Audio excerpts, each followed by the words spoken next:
사회기자임 정태용. 한범수입니다. 첫 번째 키워드입니다. 저 기억하시죠? 이건 정말로 나 기억하냐고 물어보는 말 같기도 하고 아니면 나 기억해라, 복수할 거다 이런 말투 같기도 하고요. 이거 보면 확실히 나옵니다. 네. 편지네요, 그냥. 그냥 편지가 아니고 옥중에서 쓴 편지거든요. 옥중이요? 네, 내용 한번 볼까요? 저 기억하시죠? 지금 심정 꼭 당신도 느끼게 해주겠다. 부디 잘 지내고 계세요. 이런 살벌한 말도 있죠. 협박을 했네요. 그렇죠. 자, 수감자가 보낸 것 같은데 이 수감자 어쩌다 감옥에 가게 됐을까요? 편지를 쓴 사람은 20여 명에게 2천만 원대 피해를 안긴 중고거래 사기꾼이고요. 전과도 많아서 결국 징역 2년 받았습니다. 할만했네요. 네, 취지는 이 배상 명령까지는 좋은데 압류까지 걸어서 당장 병원비에 쓰려던 돈 못 쓰게 해야겠냐. 이래서 편지를 썼다고 하는데 결국 피해자 A씨는 수감자에게 협박까지 당했다며 경찰에 추가 고소했습니다. 고소할 수밖에 없었을 것 같습니다. 다만 편지 보낸 거 보면 피해자 주소를 알았던 것 같아요. 네. 원래 피해자 주소가 노출이 되나요? 저렇게? 저도 이번 경우를 보니까 그게 궁금해지더라고요. 네. 일선 판사들에게 한번 물어봤습니다. 이 관련 예규상 배상 신청이 인용되면 판결문에 성명과 주소를 기재하고 있다고 밝혔고요. 다만 법원에서도 주소 쓸 때 일부를 생략하는 방법은 논의 중이라고 덧붙였습니다. 네, 주소를 밝혀줘야 배상도 할 수 있다. 이렇게 판단한 것 같은데 아무튼 가해자가 피해자를 보복할 수 있는 상황이 만들어졌습니다. 제도적인 빈틈 보완할 필요가 있을 것 같습니다. 그렇습니다. 다음 내용입니다. 지잡대라서 하사. 지잡대가 지방대를 비하하는 그런 단어 같고요. 그렇죠. 하사는 군대에서 병장 다음 하사, 계급 말하는 거 맞죠? 맞습니다. 한마디로 이제 군대에서 부하가 상관한테 지방대 출신이라고 비하하다가 결국 계급 깎인 건데요. 더 높은 상관대도 싸그리 무시했고요. 네. 군대는 군기가 중요한데 그러면 안 되죠. 네. 자세히 좀 들어보죠, 더. 네. 자, 상병으로 복무하던 A씨가 2021년 의자 배치를 지시한 중사 B씨를 향해서 저 땡땡이 뭐라고 명령질이냐라고 말하기도 했고요. 소령 C씨에게는 다른 상급자와 비교하며 저러니까 진급을 못하지라고 비난하기도 했습니다.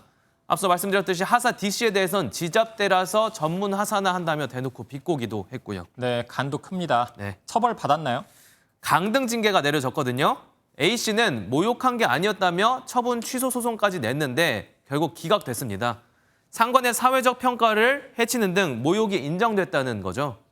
네, 누가 봐도 모욕입니다. 그렇죠. 징계 취소해달라고 하기 전에 반성부터 필요할 것 같습니다. 맞습니다. 마지막 키워드까지 보겠습니다.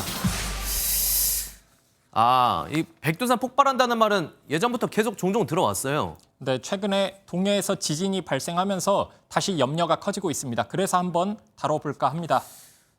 이게 사실 막연한 불안감이 있다 보니까 사실 그대로 따져볼 필요가 있어 보이긴 하거든요. 네. 결론부터 여쭙겠습니다. 백두산 터지나요? 결론은 조금 이따가 말씀드리고 일단 기상청 자문 들어보겠습니다.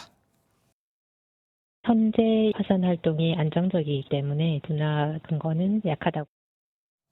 기상청은 현재 위성으로 백두산 지형을 관찰하고 있습니다.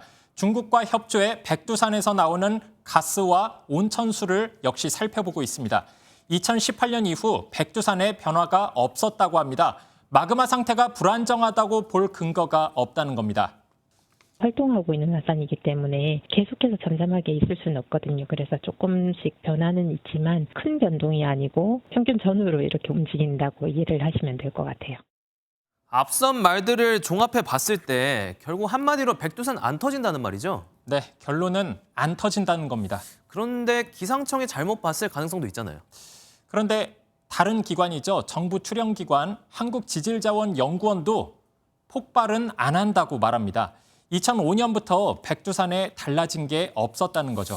일단 알겠습니다. 그런데 그건 그렇고 북한이 요새 핵실험 다시 할 것 같은 분위기 보이긴 하잖아요. 네, 핵실험으로 인공지진 발생해서 백두산 자극할 가능성은 없을까요? 그런 가설도 있습니다. 네.